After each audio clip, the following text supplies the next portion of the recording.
Bonjour à toutes et à tous, bienvenue dans ce nouvel épisode du podcast du 21 sur l'usage du cannabis chez les jeunes.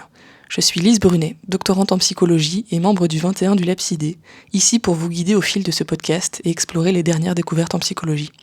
Notre mission, ici, au 21 du LabCD, est de rendre la recherche scientifique accessible à tous.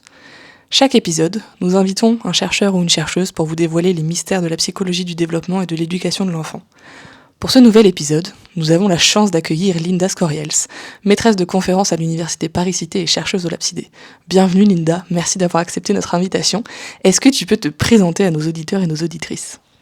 Bonjour, je m'appelle Linda Scorriels et comme tu l'as bien dit, je suis maîtresse de conférences à l'université Paris-Cité et membre du laboratoire de psychologie du développement et de l'éducation. Je suis à la base neuroscientifique de la cognition, spécialisée sur les facteurs de risque, que ce soit génétiques ou environnementaux, qui peuvent mener à des troubles cognitifs et mentaux tels que les psychoses. Les psychoses étant une pathologie caractérisée notamment par des hallucinations, qui est le fait de voir ou entendre des choses qui ne sont pas réellement là, et des idées délirantes, par exemple, c'est-à-dire des idées qui ne correspondent pas réellement à la réalité. Alors, pour commencer ce podcast, est-ce que tu peux nous expliquer rapidement ce qu'est le cannabis ? Oui, le cannabis, c'est une plante naturelle qui a des propriétés psychoactives, c'est-à-dire que ça va altérer le fonctionnement de notre système nerveux et ça agit ainsi sur nos états mentaux et nos comportements. Par exemple, la consommation de cannabis, elle peut être associée à une sensation d'euphorie, de relaxation ou d'expérience de rallongement ou de rétrécissement du temps. Elle peut aussi induire des comportements tels que celui de la recherche de la nourriture, qu'on appelle la fringale, ou une certaine incoordination motrice. En fait, ces effets, ils sont dus aux cannabinoïdes de la plante de cannabis, dont les deux composants principaux sont le THC, pour tétrahydrocannabinol, qui sera plutôt lié aux effets euphorisants, et l'autre composant, c'est le CBD, pour cannabidiol, et qui lui sera plutôt lié aux effets relaxants. Ces deux cannabinoïdes, ils se mettent en concurrence avec les endocannabinoïdes que nous fabriquons naturellement dans notre corps et qui jouent un rôle sur différentes fonctions de notre corps telles que la mémorisation, la sensibilité à la récompense ou la coordination motrice. Alors, est-ce que la consommation de cannabis a un effet sur le développement de notre cerveau et sur notre santé mentale ? Ah, ça, c'est une question très importante, car les endocannabinoïdes jouent également un rôle dans le développement. Donc, lorsqu'on ingère du cannabis, les cannabinoïdes, ils vont agir à la place des endocannabinoïdes et ils pourront provoquer des dérèglements dans les différentes fonctions de notre corps, normalement assurées par les endocannabinoïdes. Et ça peut avoir lieu à différents moments du développement, notamment lors du développement cérébral du fœtus, dont la mère gestante consommerait du cannabis, par exemple. Des recherches longitudinales, elles ont montré que les enfants ayant vécu dans cet environnement, en pré ou périnatal, donc une maman qui consomme du cannabis pendant qu'elle est enceinte, ils montraient des anomalies au niveau du développement de leur cerveau, ainsi que des changements au niveau de la sensibilité à la récompense, et parfois des expériences psychotiques, qui, comme je l'ai dit plus tôt, sont ces expériences liées aux hallucinations et au délire. Une autre étape critique, c'est celle liée à la phase de développement liée à l'adolescence. Car il y a plein de changements qui sont en train de se faire dans le cerveau, et à ce moment-là, pour maturer ce cerveau et le rendre plus spécialisé dans ses fonctions. Donc, on va avoir des phénomènes de spécialisation des neurones, de remodelage de la matière grise, et le fait de consommer du cannabis justement à ce moment critique peut perturber le développement. Une étude récente sur environ 800 adolescents entre 14 et 18 ans montre que la consommation de cannabis elle est associée à un amincissement du cortex préfrontal. Ça, c'est une région clé de notre cerveau qui intervient grandement dans des processus cognitifs et sociaux. Une autre étude a montré que les adolescents qui utilisent le cannabis de façon chronique ont moins de connexion entre certaines régions du cerveau, ce qui en temps normal est primordial pour le bon fonctionnement de nos états mentaux et de nos comportements, ce qui finit par atteindre l'intelligence. Et ces jeunes, ils montrent finalement des quotients intellectuels plus faibles par rapport à des adolescents qui ne consomment pas de cannabis. Il y a de nombreuses autres études qui ont montré le lien entre la consommation de cannabis chez les jeunes et l'apparition aussi de symptômes psychotiques. Et il y en a une en particulier qui a montré chez plus de 6000 adolescents qui ont consommé à 5 occasions ou plus du cannabis dans leur vie, eh bien ça multipliait leur risque psychotique par 6. Donc oui, le cannabis influence aussi la santé mentale. Je donne surtout des exemples liés aux psychoses parce que le THC du cannabis a des propriétés psychogènes, c'est-à-dire qu'il va aller induire des effets psychotiques. Mais le THC et le CBD ont aussi des effets qui sont apaisants et relaxants. Et ces propriétés du cannabis, elles sont utilisées pour d'autres aspects de la santé mentale, tels que l'anxiété, la dépression ou des douleurs chroniques, dont les symptômes sont de lourdes conséquences pour la santé mentale, justement. Tu disais que le cannabis contenait du CBD, qui lui est légal à la consommation. Est-ce que le CBD il a les mêmes effets que le cannabis ? Est-ce que tu as des informations sur ça ? Non, le CBD va pas avoir les mêmes va pas avoir les mêmes effets que le cannabis, dans le sens où le CBD tue une molécule, un cannabinoïde. Et lui, il a des propriétés particulières, notamment des propriétés antidépressives. Bon, le THC aussi peut en avoir, mais c'est pas l'effet principal du THC. Le THC va plutôt avoir des effets euphorisants, des effets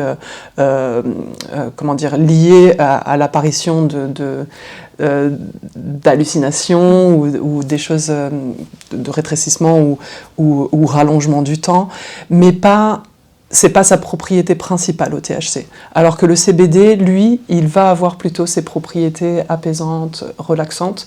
Et justement, c'était l'idée lorsqu'ils ont sélectionné, isolé le CBD, c'était justement pour induire que des effets bénéfiques quelque part du cannabis en extrayant cette molécule qui a plutôt des effets bénéfiques et pas détrimentaux. Ok, du coup la consommation de cannabis, elle induit pas que des effets négatifs. Non, bien évidemment, c'est tout à fait ça, hein. Je ne l'ai pas précisé avant, mais les endocannabinoïdes, ils sont également impliqués dans la régulation de l'humeur et du stress. Et donc, lorsque les cannabinoïdes du cannabis agissent, ils peuvent moduler cette fonction. Il y a des études chez l'animal qui ont montré que le CBD et le THC, ils peuvent avoir ces propriétés antidépressives, donc c'est un peu ce que j'ai dit tout à l'heure, et ainsi que d'autres cannabinoïdes tels que le CBC par exemple, mais d'autres, par exemple CBG ou autres, n'en ont pas. D'ailleurs, il y a des essais qui tentent de trouver la molécule idéale qui pourrait potentialiser justement ces effets antidépressifs, minimiser les effets pro-psychotiques, donc comme le THC, bon voilà, elle a les deux propriétés, c'est pas l'idéal, pour qu'on puisse avoir des antidépresseurs par exemple qui soient plus efficaces et qui aient moins d'effets indésirables. Mais ce qu'il y a, c'est que les effets chez l'humain, ils sont pas encore complètement compris, donc ça c'est surtout des études qui se font en préclinique chez l'animal, et il y a des essais qui sont faits chez l'humain. Donc ça fait bientôt 4 ans que le cannabis thérapeutique, il est donné dans un cadre d'un essai thérapeutique contre la sclérose en plaques, certaines douleurs chroniques et la dépression. Et les effets semblent assez prometteurs, mais on attend en fait la fin de l'essai pour pouvoir analyser l'ensemble des effets bénéfiques et indésirables que peut apporter l'utilisation du cannabis thérapeutique. Ok, donc du coup, effectivement, la consommation de cannabis, on a des effets bénéfiques, on a d'autres effets qui sont plutôt indésirables. Est-ce que ces effets, ils sont réversibles ou ils sont irréversibles après un arrêt de la consommation ? Eh bien, des études chez les adolescents montrent que si on a une abstinence suffisamment prolongée au cannabis, ça permet à certaines fonctions cognitives telles que les processus attentionnels, la mémoire ou la flexibilité cognitive, qui avaient été détériorées par la consommation de cannabis, eh bien de revenir un petit peu à la normale. En fait, la plupart des effets psychologiques du cannabis peuvent être en général partiellement recouvrés, mais parfois les déficits peuvent persister, surtout si l'utilisation de cannabis a été importante. Donc une grande utilisation et des doses importantes et prolongées, donc dans la durée également. Il y a d'autres facteurs qui peuvent aussi influencer la rémission aux effets indésirables du cannabis. Il y a un facteur qui est assez primordial, c'est l'âge de début de consommation du cannabis. Et du point de vue de l'effet thérapeutique du cannabis, là, c'est sans doute encore trop tôt pour savoir si les effets bénéfiques du cannabis sont maintenus après ce qu'on appelle la pharmacothérapie, hein, après avoir utilisé du cannabis de façon thérapeutique, mais on attend ces résultats notamment avec impatience. En tout cas, les effets immédiats, notamment contre la douleur et la dépression et la qualité du sommeil, elles sont observées. Donc il y a des effets bénéfiques clairs, mais voilà, reste à savoir si c'est réversible, c'est pas réversible, aussi du point de vue bénéfique. Et pourquoi c'est intéressant de s'intéresser à la consommation des jeunes plus qu'à celle des adultes ? Alors je pense qu'il est important de s'intéresser aux deux populations, hein, mais c'est vrai que les adultes, ils ont déjà leur cerveau mature, et donc le cannabis, il ne va pas aller influer sur la maturation cérébrale, alors qu'il le fait chez les jeunes. Donc il est particulièrement important de bien connaître les effets du cannabis chez les jeunes pour pouvoir connaître l'impact que ça a sur cette fenêtre du développement qui est critique pour le bon fonctionnement cérébral. Et justement, comment est-ce qu'on fait concrètement dans les études scientifiques pour étudier l'impact de la consommation du cannabis sur le développement du cerveau chez les jeunes ? Alors, il y a plusieurs façons de faire, hein. J'en ai cité quelques-unes plus haut, mais c'est vrai que les méthodes sont très variées. La plupart, en fait, elles vont aller recueillir les témoignages de personnes qui consomment du cannabis, prendre des informations sur leur consommation, même si parfois ça peut manquer d'objectivité, hein, parce que parfois on peut vouloir cacher son utilisation réelle, surtout sachant que c'est quand même considéré comme une drogue illégale,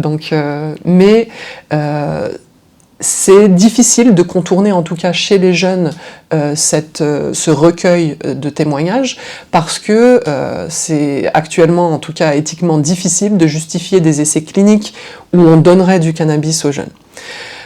Donc nous, par exemple, on a utilisé justement ce recueil de témoignages, et dans notre dernière recherche, on s'est intéressé aux effets induits du cannabis, en particulier les effets qu'on appelle des effets psychotomimétiques, c'est-à-dire que ce sont des effets qui vont aller mimer les psychoses. Et aussi, on a recueilli les effets cognitifs et les effets affectifs chez des jeunes lors de leur première consommation de cannabis et aussi lors de leur consommation habituelle, afin de voir s'il existait des différences selon le temps et l'exposition au cannabis. Et on s'est également intéressé aux facteurs déterminants du neurodéveloppement et si ces derniers pouvaient avoir un impact sur la consommation. Alors justement, ces travaux-là, ils portent à la fois sur des jeunes à haut risque de psychose, des premiers épisodes psychotiques, et puis des jeunes qui cherchent des soins, mais qui ne sont pas forcément liés aux psychoses, pas forcément liés à la consommation de cannabis. Qu'est-ce que ces différents profils ils ont appris sur justement le développement du cerveau et l'usage du cannabis ? Est-ce qu'il y a des signes avant-coureurs qu'on peut repérer, des profils de vulnérabilité particuliers qui seraient utiles de mieux repérer ? En fait, notre population cible était des jeunes à haut risque de psychose, chercheurs de soins. Ces jeunes sont des personnes qui courent le risque de développer une psychose et ils sont caractérisés par des symptômes psychotiques qu'on appelle infraliminaires, c'est-à-dire qu'ils ont des symptômes qui ne sont pas suffisamment fréquents ou intenses pour être catégorisés dans des psychoses franches. On a suivi ces jeunes pendant 1 an et on a observé qu'ils faisaient la transition vers la psychose, enfin on a observé s'ils faisaient la transition vers la psychose ou pas. Et l'intérêt c'était de voir le lien entre cette transition et la consommation de cannabis. Est-ce que la consommation de cannabis est liée au fait de faire une transition psychotique ? Les autres groupes qu'on a utilisés, que tu as cités, ils nous ont servi de contrôle. Donc on avait un contrôle qu'on appelle négatif, c'était des personnes qui cherchaient des soins aussi, tout comme les personnes à ultra haut risque de psychose, mais eux, ils n'étaient pas à risque de psychose. Donc en fait, c'était des personnes qui étaient là surtout pour des causes de dépression ou d'anxiété. Et ça, ce qu'il faut savoir, c'est que c'est aussi un facteur de comorbidité chez les jeunes à haut risque de psychose, puisque bien évidemment, avec l'arrivée de troubles, enfin, ou en tout cas de risques pour les troubles, on se sent moins bien et peut-être plus anxieux. Donc, ça fait que ce groupe de personnes qui ne sont pas à risque de psychose, mais qui ont plutôt une dépression et une anxiété, ils sont plus comparables à ces jeunes à haut risque de psychose. Et le dernier groupe qu'on avait, c'était un groupe qu'on appelle un contrôle positif, qui était constitué de jeunes qui, eux, avaient eu le premier épisode psychotique. Donc eux, ce sont des jeunes qui ont eu cette expérience psychotique, qui ont ces expériences psychotiques suffisamment fréquentes ou intenses pour qu'on considère qu'ils ont fait la transition vers la psychose. Et voilà, ça c'était juste pour donner un contexte des groupes qu'on a étudiés. Et maintenant, voilà leur relation avec le cannabis. Donc chez ces 3 groupes, on a pris des mesures qui permettent de déterminer une certaine charge neurodéveloppementale. Ce sont des caractéristiques cliniques ou comportementales de l'enfance qui vont aller permettre d'avoir une idée sur la présence des troubles pendant le développement de ces jeunes. Eh bien, on a trouvé que les personnes qui avaient un premier épisode psychotique avaient une charge neurodéveloppementale plus grande que les autres 2 groupes. Mais on n'a pas trouvé de lien entre cette charge neurodéveloppementale et les différents aspects de consommation de cannabis, qui, soit dit en passant, étaient similaires entre les 3 groupes. Donc on n'a pas vu de différence significative entre la consommation de cannabis des personnes non à risque de psychose, des personnes à risque de psychose et des premiers épisodes psychotiques. Et donc ça suggère que la consommation de cannabis chez ces 3 groupes de jeunes n'est pas liée à d'éventuels déficits du neurodéveloppement qui pourrait y avoir, qui serait sous-jacent à ces troubles-là. C'est sans doute dû au fait que la consommation de cannabis, elle est ultérieure aux troubles de neurodéveloppement qu'on peut avoir, et donc il n'y a pas de causalité d'un facteur avec l'autre. Et il est même suggéré que les personnes qui auraient une charge neurodéveloppementale forte, donc qui auraient plutôt des troubles neurodéveloppementaux, de par les effets de cette charge, notamment qui seraient caractérisés par une sociabilité moins grande, ou qui auraient qu'ils auraient, de par là, moins tendance à consommer du cannabis. Donc c'est vrai que notre étude, elle n'a pas mis en exergue les liens entre le neurodéveloppement et la consommation de cannabis.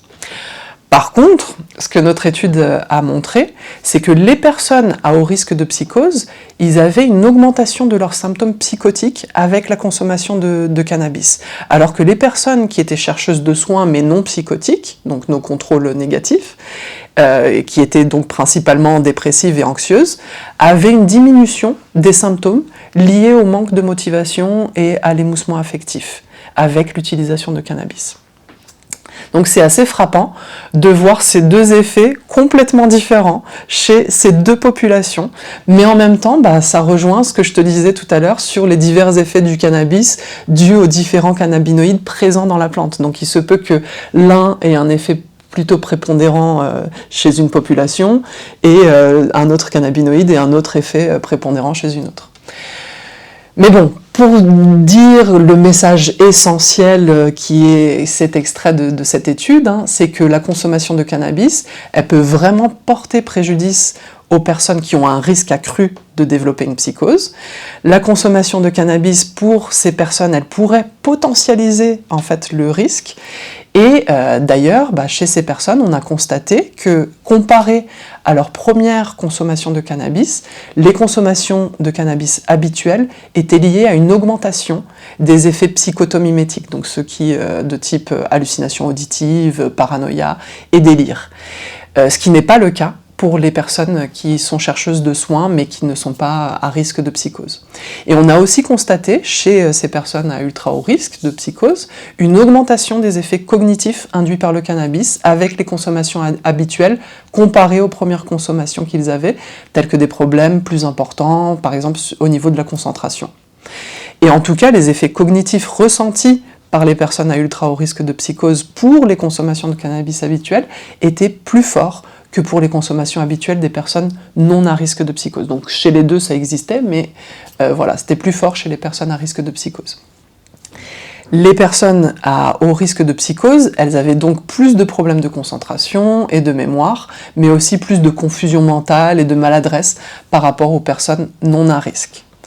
Maintenant, un aspect essentiel de notre étude, c'était de voir ce que devenaient en fait ces jeunes à haut risque de psychose après 1 an. Est-ce qu'ils faisaient ou pas la transition vers la psychose? Est-ce que cette transition était associée à leur consommation de cannabis? Eh bien, on a trouvé que oui. En effet, les personnes qui allaient faire la transition vers la psychose 1 an plus tard consommaient plus de cannabis que les personnes qui n'allaient pas faire la transition. Et les effets induits par le cannabis étaient plus forts lors de la consommation habituelle par rapport aux premières consommations chez ces personnes qui allaient faire la transition. Ils avaient aussi sensiblement plus de charges neurodéveloppementales, donc pas beaucoup, mais voilà, à la limite, un QI plus faible et une diminution de leur fonctionnement. Donc, ça renforce encore plus le message essentiel qui est que ces personnes à risque de psychose sont plus sensibles aux effets du cannabis, aux effets détrimentaux du cannabis qui peuvent précipiter la maladie. Et en dehors de ce facteur de risque de psychose, est-ce qu'il y a une sensibilité particulière selon le sexe ou selon certains profils psychologiques ? Ça, on n'a pas encore testé les effets du sexe, mais c'est une très bonne question et on veut l'explorer. D'une manière générale, il y a plus d'hommes qui sont à risque de psychose et les hommes consomment aussi le cannabis plus fréquemment, en plus grande quantité et plus tôt que les femmes. Ils sont également plus susceptibles de développer aussi un usage problématique de la substance et de créer des dépendances. Des études ont montré que la recherche de la substance chez l'homme serait liée aussi à la recherche de sensations ou pour des raisons plutôt récréatives et sociales, alors que chez la femme, ça serait plutôt lié à une régulation de leurs émotions ou une réduction du stress et de l'anxiété. Donc il y a certains profils qui se dessinent là. Comment est-ce qu'on peut parler de tous ces risques sans faire peur, mais non plus sans les minimiser ? Et quel rôle peuvent jouer les parents ou les enseignants dans cette discussion ? Moi, je t'avoue que je prône la diffusion en fait, de l'information telle qu'elle est. Car ce qui est important, c'est d'avoir un message clair, sans artifice, basé sur la science. S'il y a des vrais risques, il faut les aborder, même si parfois ça peut faire peur. Et ça, de nos jours, malheureusement, ça devient une lutte, parce qu'il y a beaucoup de gens, pas forcément très compétents, qui s'approprient de ces thématiques sans avoir les bases essentielles qu'il faut avoir. Et je pense en particulier à ces gourous qui se multiplient sur les réseaux sociaux, ces influenceurs, etc. Et donc c'est vraiment important de chercher de l'information fiable et de pouvoir diffuser sans être interprétatif et subjectif. Et les parents et les enseignants, je pense qu'ils jouent un rôle essentiel justement dans cette discussion parce que ce sont eux qui sont les piliers de l'éducation et donc il est impératif qu'ils puissent avoir accès à ces informations. Important aussi qu'ils puissent éventuellement se former pour avoir des outils pédagogiques, et là je pense surtout aux parents, pour pouvoir communiquer avec leur enfant de manière objective, en essayant de ne pas avoir de préjugés ou de craintes, ce qui n'est pas forcément évident quand il s'agit de nos propres enfants, je l'accorde. Il est important aussi d'être dans la prévention, parce que ça permet d'éviter justement que des troubles psychiques puissent avoir lieu, et c'est aussi également un gain sociétal et économique très important. Alors c'est vrai que l'éducation elle joue un rôle très important, et d'ailleurs il existe plusieurs mythes autour du cannabis, et si tu pouvais en corriger un, ce serait lequel ? Alors ça, c'est une question super difficile parce que les mythes le sont-ils ou pas réellement ?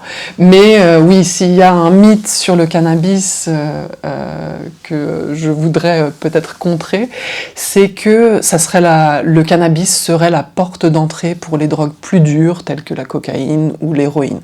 En fait, la réalité, elle est beaucoup plus complexe que ça. Et il y a effectivement des études épidémiologiques dans le temps qui ont montré que les personnes qui consomment de cannabis ont aussi une forte tendance à consommer d'autres drogues plus fortes, mais c'est pas pour ça qu'il y a forcément une relation causale entre les deux. C'est pas parce qu'on consomme de cannabis que ça va mener de façon causale à la consommation de drogues dures.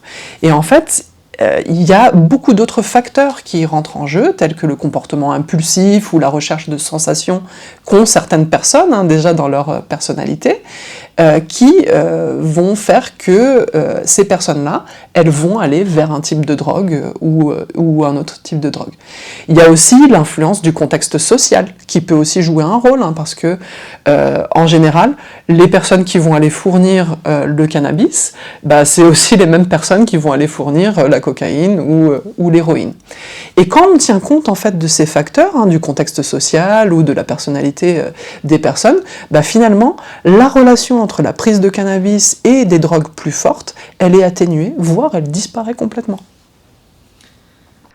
Ok, très intéressant toutes ces informations que tu nous as données au cours de ce podcast. Pour conclure, est-ce qu'il y a un message que tu as envie de transmettre à nos auditeurs et nos auditrices ?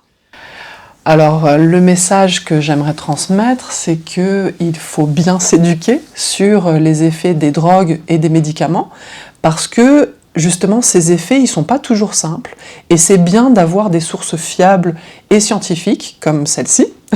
Donc j'en profite aussi pour vous remercier pour votre écoute, et je te remercie, Lys, de m'avoir invité aujourd'hui pour participer à ces informations du 21 du LabCD. Merci beaucoup Linda. On arrive, ça y est, à la fin de cet épisode du podcast du 21. Merci d'avoir été avec nous pour partager cette discussion passionnante autour du cannabis. Et merci à tous nos auditeurs et nos auditrices d'être restés avec nous jusqu'à la fin. Si vous avez apprécié ce voyage scientifique avec nous, n'hésitez pas à vous abonner sur Spotify, mais aussi sur LinkedIn, Facebook, YouTube et Instagram pour rester informé des dernières découvertes en psychologie. On vous souhaite une très belle journée, merci à toutes et à tous, et à bientôt pour un nouveau podcast.